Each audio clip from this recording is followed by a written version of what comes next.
Vuoi assaggiare una birra dove al suo interno scopri la specialità tipica friulana? Lumi Beer, il prodotto ricavato in 20 ettari di terreno coltivato orzodistico, biodiversità, performance ambientale. Lumi Beer nelle sue 5 versioni disponibili, 4 per consumo veloce e dissetante e la versione Magnum per intenditori.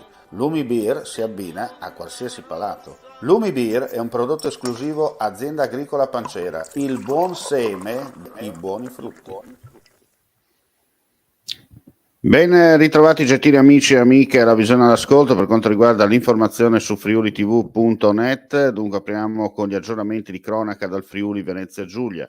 Una vecchia villa di 3 piani disabitata ubicata a Terenzano in comune di Pozzolo del Friuli è stata fatta sgomberare questa mattina dagli agenti della Polizia di Stato di Udine. All'interno un gruppetto di senza tetto che l'avevano occupata abusivamente. Dopo numerose segnalazioni oggi il Blitz, come documentano le telefoto, agli agenti si è presentata davanti ai loro occhi una vera discarica abusiva a cielo aperto, rifiuti, sporcizia un po' ovunque.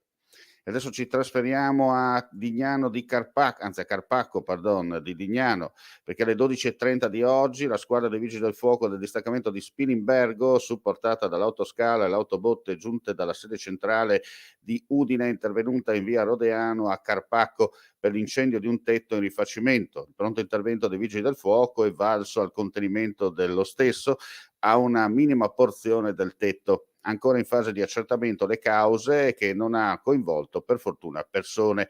In corso l'opera di bonifica e messa in sicurezza. E adesso ci trasferiamo a Udine per parlare di rifiuti. Ha rilanciato sulla raccolta differenziata come strada maestra e irrinunciabile. Ha aggiunto che la selezione e la lavorazione dei rifiuti innesca l'economia circolare. La NET sta progettando un impianto biodigestore per tramutare il materiale di scarto in energia. Ha annunciato che la tutela dell'ambiente è una priorità da perseguire investendo anche nella mobilità sostenibile. Entro fine anno avremo 4 bus elettrici per portare la gente in centro, mentre continueremo a potenziare il circuito delle piste ciclabili. E non ha lesinato critiche a chi, unico in Italia, ha cancellato le province, umiliando il Friuli e acuendo la disparità di trattamento con Trieste, che ha mantenuto di fatto il suo assetto amministrativo a differenza del nostro territorio. Questi alcuni dei temi toccati dal sindaco di Udine Pietro Fontanini questa mattina nella sede della CISL di via Cicconi, alla presenza del segretario regionale Alberto Monticco, della coordinatrice locale Renata Della Ricca e dei responsabili dei singoli dipartimenti economici e dei rappresentanti dei pensionati. Andiamo a chiudere con il Covid, visto che ci sono giunti i numeri della giornata odierna, per dire che su 7.439 test e tamponi sono state riscontrate 567 positività.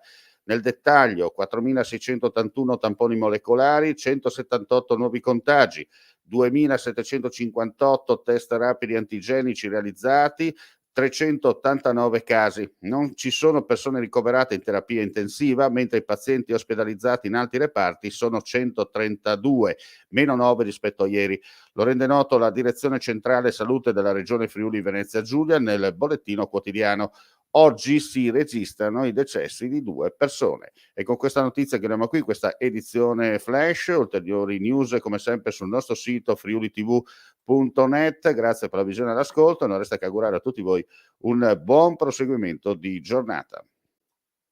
C'è chi ti promette la luna, chi ti promette le stelle, chi farà un nuovo universo se sarà il caso. Noi non ti promettiamo, facciamo. Media Triveneto, il nuovo network del Nord-Est. Chiama senza impegno allo 0434 31 63 25, orario ufficio, da lunedì al venerdì. info@mediatriveneto.com.